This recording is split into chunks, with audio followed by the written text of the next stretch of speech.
18線故障尋找示範去片。落地度完就唔使重複，唔使翻手嘅。好啦，我哋睇呢個先有一箱，邊度落地啊？使唔使睇個標？個標出去喐喐，咁啊即係落地啦。嗱，呢個是但呢個標筆放邊度咪就當呢個黑色啦，放到呢個點啦，呢個落地啦。咁啊睇呢18條線同呢個地邊個通？試試嗱，一喐，三仔。揾接地嘅原理，用儀表一支針接住地，另一支逐點接觸。見到儀表發針，代表該點接地。以1號箱第3點為例子，你見到佢形成一個完整線路，所以見到儀表發針，代表3號線接地。記得先，三仔啊，3、8，數落去先。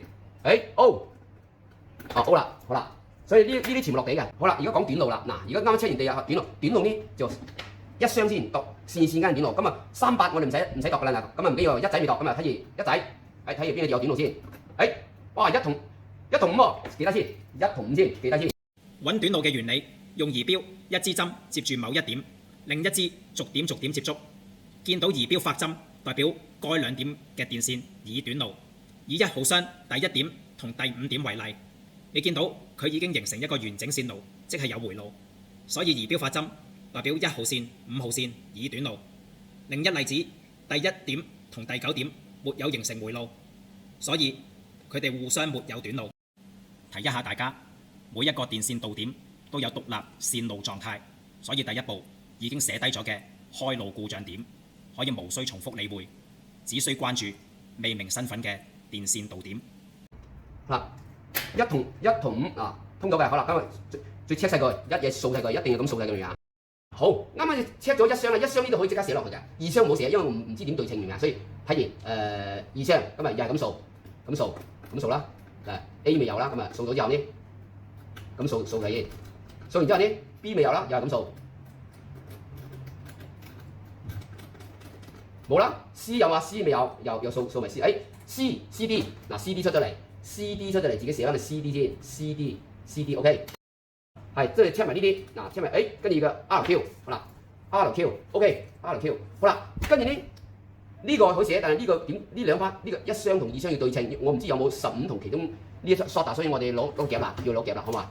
攞夾點夾啊？首先夾 CD 先 ，C 同 D 先 ，C 同 D 先 ，CD 因為唔係 CD 呢，因為呢係通嘅，所以夾個地線，因為條地線係相通嘅，所以呢就篤住條地線就同呢個嗱就係1，睇有冇通先，防標呢度3仔唔使睇，4仔唔使睇，5仔有冇通啊？5仔因為1同啊嘛 ，OK， 8仔應該落地嘅唔算。9仔冇，9仔冇 ，OK。11係11睇咪啦？即係11 CD 同11通，同14仔通，即係跟住即刻8個半 CT 同4仔 ，CT 同14。第3步係第2步嘅延續，揾2箱2點之間短路關聯。一個箱先將佢其中一個短路點接地，另一個箱一支針先接地，另一支針再接之前揾出嚟嘅短路點。因為1號箱同2號箱之間係由地線接通，見到儀表發針，代表該2點短路點有關聯。以1號箱第9點為例，因為佢冇同2號箱 C 點短路，所以儀表就唔會發針。但係第11點就同 C 點短路，所以就形成完整線路，儀表就會發針。得唔得？咁啊通咗咯，咁啊 OK 14啦，好啦，跟住呢又點啊？同 IL 呢個 IL 啦。L 呢個啦 ，L 就好啦，鉗住 I 得啦，因為呢兩個相通嘛，係咪啊？所以呢鉗住佢，跟住好啦，又嚟數啦，撳住個地，咁又係從呢度一仔已經有啦，照咁數，唔好理佢3仔落地，唔好理佢4仔，嗱揾出嚟啊，揾個 M 呢個 M 搞掂，咁啊對稱呢個數計啦，所以要開始啦，開路啦，開路就唔使諗咁多啦，開路點啊？鉗住呢度，因為呢1仔有啦，2仔有冇啊？2仔鉗住個2仔，得唔得？跟住篤住呢邊。因為我開始呢度湊2仔未有啦嘛，呢個1仔已經有啦，咁2仔咯，2仔未有，咁就又咁掃曬佢。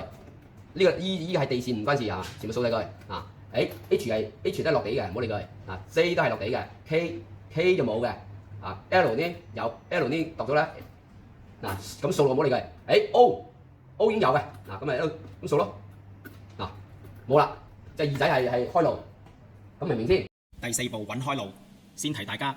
已經揾出嚟嘅故障點無需重複，一個箱先將未明身份嘅接點接地，另一個箱一支針先接地，另一支再將未明身份嘅接點逐點接觸。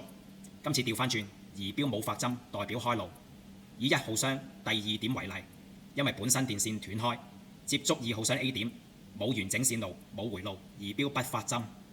2仔開路咯喎，跟住呢3仔有啦，3仔跟住4仔有啦，3仔有，4仔冇，4仔冇，嗱4仔冇啊，嗱5仔有啦，今日好啦，又嚟數啦，冇理先，今日又咁數，落地冇理㗎啦，落地冇理嘅 E 係落地嘅係咪啊 ？H 係落地嘅，H 係落地嘅 ，J 係落地冇理 ，K 就冇嘢 ，L 都冇事 ，O 係落地嘅冇理嘅，即係話呢個係4仔又係開路啦，跟住5仔，因為5仔有啦，6仔有冇啊？6仔冇，就鉗住6仔佢，又咁數啦，又攞個標，落地冇理㗎啦，明啊 ？E 冇理㗎啦，E 冇理嘅 ，H 冇理㗎，照咁數，J 落地冇理佢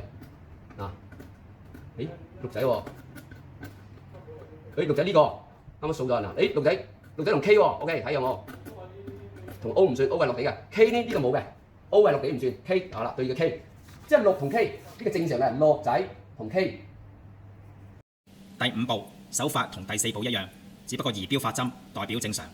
以1號箱第6點為例，接觸2號箱 K 點時，因為電線係完整，有完整線路，有回路，儀錶發針。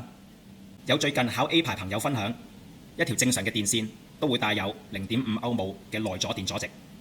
通咗啦嘛，係咪啊？好啦，6仔搞掂就7仔，17有嘛？17冇咯，鉗到17，都剩低17啊！跟住又係咁數 B 啦，咁啊，跟住 E 有啦 ，H 已經有啦，呢啲咁數又冇搞掂，即係17係18有話啱18，即係呢個啱點數1、2、3、4、5、6、7、8、9、10、11、12、13、14、15、16、17、18啱18個點，即係揾晒出嚟。好啦，呢個 F 嘅剩低嗰條數就係英文字，剩低係咩啊 ？A 可以寫啦 ，A 試先 ，B C 有啦 ，A B C D E 仲有咩啊 ？A B C D E F G H I J K K 有大 M 係大 M。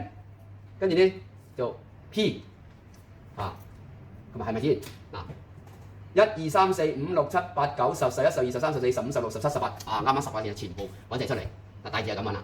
呢個18個線頭，呢18人揾齊嚟，大家冇重複又冇缺，咁啊搞掂咯。你想最複核啊，咪自己複核下。附上答案加透視圖。請問各位哪裏未清晰？